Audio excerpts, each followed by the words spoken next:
Am I the a-hole for not giving my ex temporary child support relief so he can pay for his stepkids? My ex and I, both 32, were married for 10 years. In all honesty, we were both too young to marry. We were 18, and we'd grown up in a very religious environment that set us up to fail. Because we were encouraged by our parents to court and then marry and have children, which we did. He was set up to work for his family so he could earn money while I was expected to end all education and be a stay-at-home mom, which I mostly did, but I did seek out online school while my kids were very young. But I never worked. My ex wouldn't allow it, and my family and his discouraged it strongly. 4 years ago at the start of 2020, my ex told me he wanted to end our marriage and that he had fallen in love with someone else. He told me he hadn't cheated yet, but knew it was coming to that, and he wanted to be with her in the right way, which meant ending our marriage and marrying her before anything physical happened. He left me in a screwed up place. No income of my own, no job experience at all, and I was totally reliant on him and his family most of all. Despite what he said, he moved in with his now wife right away, though both claimed in separate bedrooms.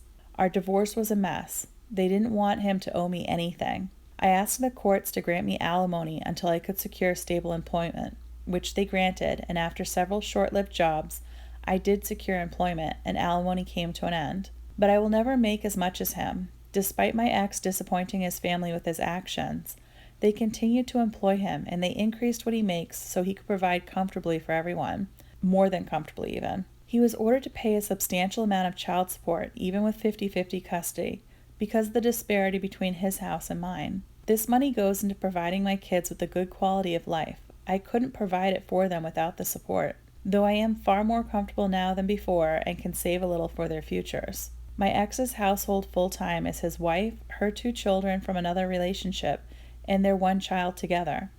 Our kids are there 50% of the time. Recently, my ex-husband asked the court to relieve some of his child support burden. He said his stepkids had some medical and dental procedures he needed the money for. The courts did not rule in his favor and told him he had an obligation to maintain our children's quality of life. After court, he approached me to ask to relieve him temporarily. He asked for 2 months so he can pay for the things his stepkids needed. I refused to let him off the hook on child support. I do believe he has stuff for his stepkids that need paying for, but our kids need to be supported too, and I don't want to make them suffer for his choices. He and his wife went on a very personal attack about how uncharitable and greedy I am. They also called me vindictive. Am I the a-hole?